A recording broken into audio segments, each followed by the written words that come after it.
अस्सलामु अलैकुम रहमतुल्लाहि व बरकातुहू। उस्ताद मोहतरम, बिस्मिल्लाहिर्रहमानिर्रहीम। ये आपकी जो साबका वीडियो थी तस्कीन, तहरीक और तहलील के ऊपर, एक साहिब इन्होंने सवाल किया है, जनाब मरीज़ों का ये तजर्बा रहा है कि 2 नंबर तहरीक का इलाज जब 5 नंबर में किया जाए तो मसले तो हल होते हैं कुछ ना कुछ, लेकिन मर्दाना ताकत, इंतशार, शहवत जैसे बिल्कुल ख़त्म हो जाती है। इस पर तबसरा फरमाएँ। उस्ताद मोहतरम हकीकत तिब और कानून मुफ्तरदा के मुताबिक इनको समझाएँ। जी बिस्मिल्लाहिर्रहमानिर्रहीम। हमारे दोस्त जो है बात समझ जाएं तो क्या बात है, जब बात ही नहीं समझते तो फिर मसाइल तो पैदा होने हैं। अव्वल तो 2 नंबर तहरीक का मेरे दोस्तों के पास मरीज़ किधर से आ जाता है। हमारे पास तो 2 नंबर तहरीक हो सकता है साल में 1-2 मरीज़ आ जाए। 2 नंबर तहरीक जो है वो लड़कपन की तहरीक है, और लड़कपन की तहरीक में क़ुव्वत ही क़ुव्वत होती है, मर्द का नाम नहीं होता। अगर मर्द बन गई है किसी वजह से तो 5 नंबर दवाई उतनी देनी चाहिए जिससे वो मर्द ख़त्म हो जाए। आप अपनी वजह से उसको महीनों खिलाते जाए, 5 नंबर तहरीक पैदा होकर वो तो क़ुव्वत को नहीं छोड़ेगी। बाद में क़ुव्वत नाम की चीज़ कोई नहीं होती।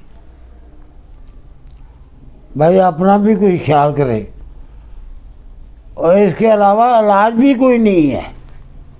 अब तो अल्हम्दुलिल्लाह हमारे हुक्मा बड़े बड़े जगात्री जो थे, जो कहते थे कि राना ये तरीके पर दवाई दे के बंदे मार देगा, अब कहने लगे हैं ये भी एक तरीका है।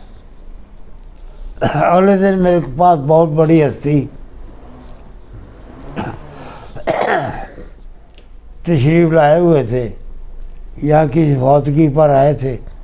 जाते हुए मेरे पास भी आ गए, बैठे, बातचीत हुई। कहने लगे कि 2 तहरीकें छोड़ के दे तो दवाई तिर्याक का काम करती है, अगर 1 तहरीक छोड़ कर दे तो दवाई अक्सीर का काम करती है,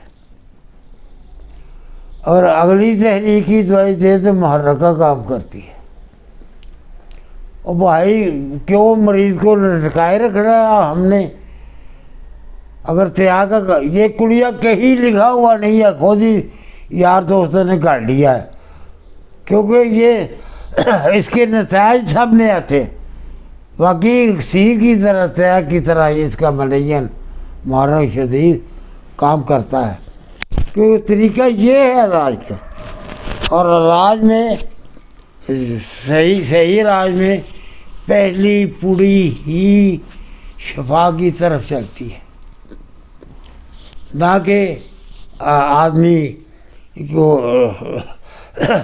महीनों दवाई खिलाएं तो फिर को सामने आए। अगली तहरीक वाले भी अगली पर नहीं बैठे हुए।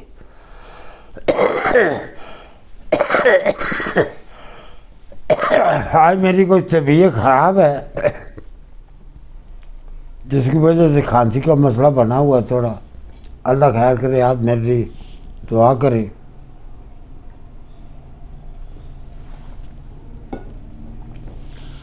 जब तक मेरे हुक्मा भाइयों, दोस्तों, मेरे तालिब इल्म साथियों, जब तक जो तस्कीन है, अगर तस्कीन पैदा हुई है तो फिर तस्कीन पर दवाई नहीं जाएगी तो फ़ायदा कैसे होगा? अगर तहलील है तो तहलील पर दवाई को पहुंचना चाहिए। तुकबंदी से नहीं काम लेना। ये तस्कीन पर जाएगी, तस्कीन आगे चली जाएगी और उस वहाँ तहरीर उसको छोड़ के आगे तहरीक में ऐसे ही खाब खाब की कहानियाँ बनाई हुई की गढ़ी गई है। साबर साहब का जो तरीका इलाज है वो यही है कि तस्कीन पर और तहलील पर दवाई दी जाए। हज़रत साहब ने वो चीज़ लिखा है मुफरज़ा का बहमी तलक, उसमें यही बात वाज़ह होती है। कभी उसको सामने रख कर गौर करें, फिक्र करें, ध्यान दें, तवज्जो दें। हमने तो तवज्जो देनी, खुद गौर करना, फिक्र करना छोड़ दिया है। मेरे भाई अपने दिमाग को भी चलाएं, कुछ सोचें। इंशाल्लाह बड़े बड़े राज खोलेंगे आप लोगों पर। आप हम लोगों से तेज़ हैं। हमारी जो दुनियावी पढ़ाई से भी आपकी ज़्यादा पढ़ाई है, हमसे ज़्यादा है आप लोगों की। आप बस जब हाथ पकड़ के चलना शुरू कर देता आदमी तो फिर खुद सहारे के बगैर चलता ही नहीं। ऐसा ना करें, मरीज़ों का इलाज करें और हज़रत साबर के तरीके पर करें, इंशाअल्लाह फ़ायदा होगा इंशाअल्लाह। अस्सलामु अलैकुम व रहमतुल्लाह।